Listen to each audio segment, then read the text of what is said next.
Welcome back, rulers, to the Yearbook, the series that looks at rulers of the past and where they are today. Today's ruler is a returning character in the next set in Saga Cluster, a demon from a world beyond Re-Earth, Grimm's nightmarish antagonist, Dracula, the demonic one. Let's begin.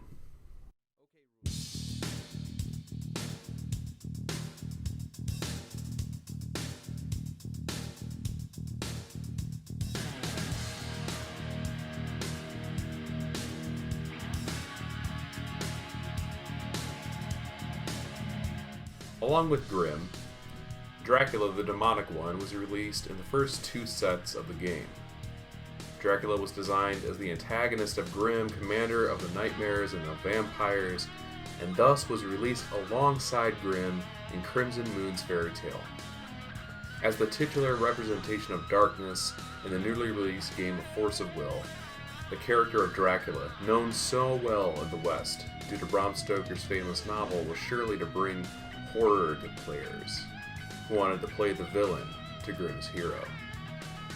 You can still employ the power of fear that Dracula possesses if you play him in Conqueror, Epic Stories, or the Pauper format. Dracula was released with some initial support that saw consistent play throughout Grimm Cluster. However, theoretically, you would think that Dracula would be somewhat overshadowed next to Abdul Al-Hazred, who was released alongside him. Abdul had the ability to negate the enter abilities of all your opponent's cards that entered the field, and could shrink Resonators on his ruler side in both attack and defense. Dracula, instead, offered a potentially cheaper judgment cost, and then natural flying and imperishable keywords on his J-ruler side. Dracula was designed as a more linear ruler, whose purpose was to attack aggressively, pairing well with cards like Stoning to Death, so that you could remove Resonators that were larger in attack or defense, or then removing those Resonators who were able to block Dracula's attacks. However, during the initial competitive series that took place mostly in Italy, Dracula was at times the ruler of choice to start off a match, with the option to side deck into Abdul if your opponent was utilizing powerful enter effects. Often enough, Abdul players would often side deck Dracula as an aggressive option in games 2 and 3, since the card pool for Darkness decks were often comparable and lended themselves to transformational siding. In terms of Dracula placing as the main ruler of a strategy, Roberto Monsorno piloted a version of his deck to a top 4 finish in Bologna, Italy in the Spring Open. However, Dracula would give his best performance later that year, still in Bologna, at the August 2015 GP, where Julio De Circo would pilot the ruler to a second place finish.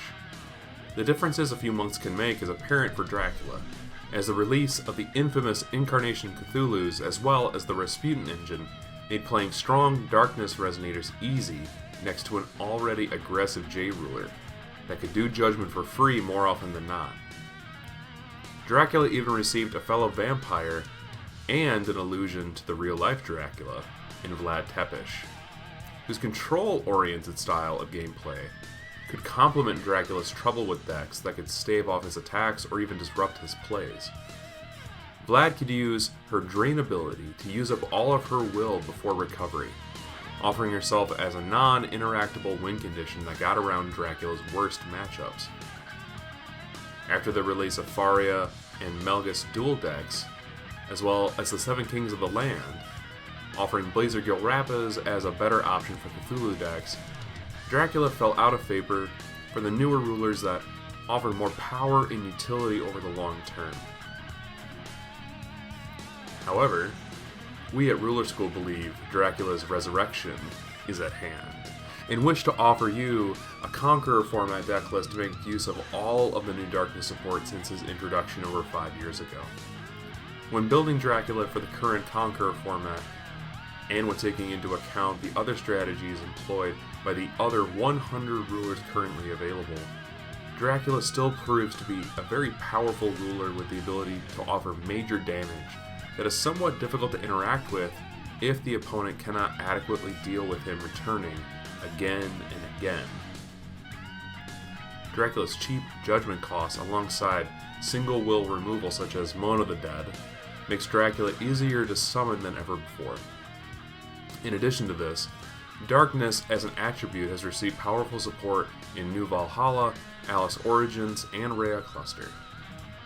The first support we'd like to mention here today is Mikage Reiya, who has been one of the best Resonators that Darkness has released recently because it has the effect of sending a Darkness card to the graveyard, offering several combo and tutoring options for any Darkness attributed ruler. Dracula combos well with Reiya because she not only sets up the graveyard with potential combo plays later in the game, but she also passively gives Dracula Drain. Since Reiya doesn't really specify only Vampire Resonators for her continuous effect, meaning that she can also give it to J-Rulers. That's potentially 1400 damage and healing on your second turn if you draw into some easy removal in your starting hand. Another card that has seen a ton of potential in Dracula lists is potentially Faurecia, the Virtuous Vampire.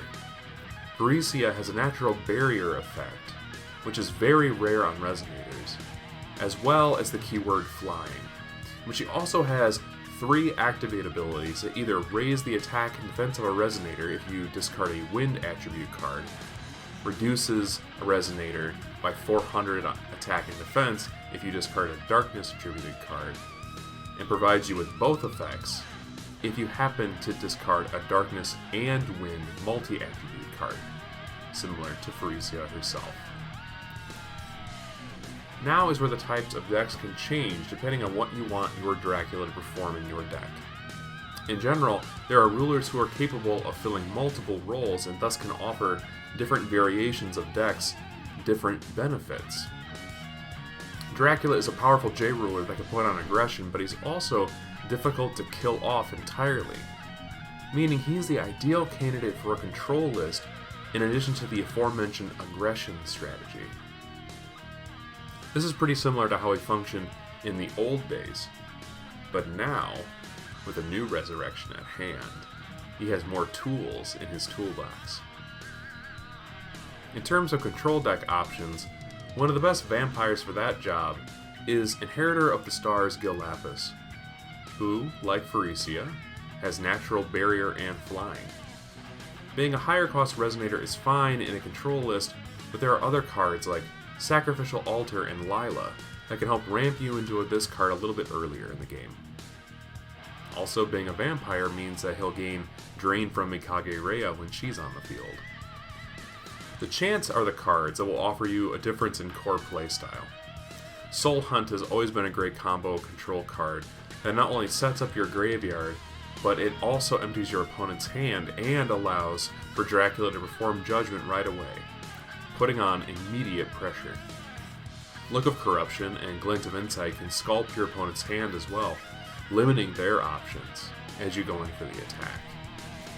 If you want a more aggressive strategy, playing Claw of the Dragonoid is a great way to not only give your Dracula swiftness, since unfortunately Leviathan is currently banned in most formats, but it also recycles itself and draws you a card, so you can use it over and over if it resolves. Sylvia's Burning Flame also gives your Dracula an intense power boost if you're swinging in for the game. Examples of both of these lists are down in the description for you to test out for yourself. Dracula the Demonic One has been a fan favorite ruler since his debut, and soon enough, it looks like we're going to meet the character once again later on this year in Saga Cluster. As the quintessential vampire ruler and the first vampire ruler, Dracula still has a lot to offer those willing to resurrect him from the beyond. And yes, by that we do mean your Grim Cluster box. It looks like the resurrection is taking place again in one way or another. So what about you? Was Dracula a favorite ruler of your own? Maybe you want to take this ruler for a test drive this first time. Let us know your favorite memories of this ruler down in the comments section down below. And maybe while you're down there, let us know what your favorite ruler is. Your ruler could be picked for a future yearbook video, but we want to hear from you. Looking for more? Watch this match to check out Dracula in action. Or you can click here to watch the rulers we've already covered in the yearbook thus far. But until next time, rulers, class is dismissed.